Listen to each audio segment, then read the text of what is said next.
Ladies and gentlemen, thank you for standing by. Welcome to the Product Management View webinar series. During the presentation, all participants will be in a listen-only mode. If at any time during the conference you need to reach an operator, please press *0. As a reminder, this conference is being recorded Wednesday, November 18th, 2009. It is now my pleasure to turn the conference over to Mr. Val Workman. Please go ahead, sir. Thank you, Shauna. To those participating through ReadyTalk, Twitter, and those who will be reviewing this webinar as a podcast or flash presentation later, hello. I'd like to welcome you to this new session of the Product Management View series. I'm Val Workman from Ryma Technology Solutions, one of the sponsors of this webinar. If you'd like to present in this webinar series or propose a topic by sending me an email at workmanv@rymatech.com, the PMV is all about distributing the shared experiences of members within our open product management community, and today the PMV is the world's largest free repository of product management recordings. And I'd like to thank ReadyTalk for their generous support to this community effort, and welcome Holly from ReadyTalk who's with us again today.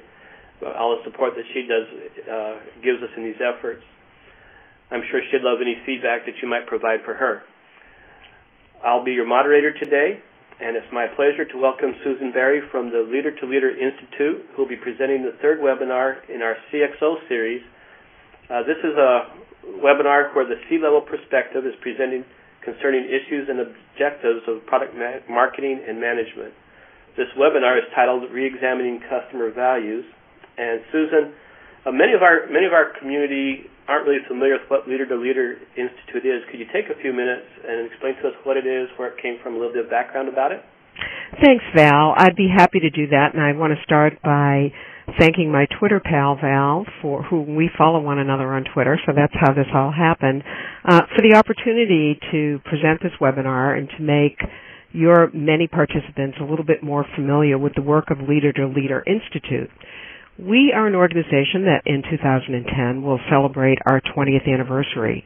We were founded in 1990 as the Peter Drucker Foundation for Nonprofit Management, and many of you may be more familiar with that name. In 2002, as Peter was beginning to become more frail and less able to travel to the East Coast to our board meetings, he was still teaching his graduate students at the Drucker School at Claremont, and his family was very interested in endowing the foundation to provide that continued opportunity for the Drucker name to be associated with the Claremont Graduate School where Peter taught and where the family lived.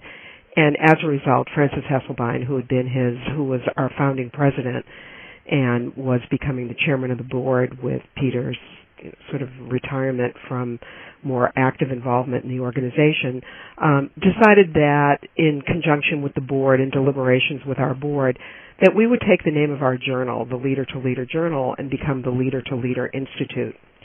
And while we still have enormous respect for Peter and we still promote the work that he did specifically for us and for the business community in general, we also are very blessed that we have 20 years of incredible content, both in terms of the printed word, videotapes, audio tapes, from 400 of the world's greatest thought leaders. And we provide these assets to representatives of all sectors, the public sector, the social sector, the private sector, in order to strengthen leadership in our society. I was doing a presentation in August for a program that we run called Generals in Transition, and I thought I did a really good job. You know how some days you really think you're on? Yeah. And I thought that it was a particularly good day, and at the very end of the presentation, when we were in sort of the second part of the networking, a three-star general came up to me who I had done some work with in the past, and he said, "Susan, that was really, really good, but, you know, not everybody knows what you mean by the social sector. I think you need to explain that a little bit more." So I think I'm going to take the opportunity now to explain that Peter Drucker, when he became more and more involved with us, and we were the Drucker Foundation for Nonprofit Management, he said, you know, nonprofit's really not a really good term to describe what you do. It only describes what you don't have, which is profit. He said, really, you are an equal partner to the public sector and the private sector, and you are the social sector. So from that time forward, we are the social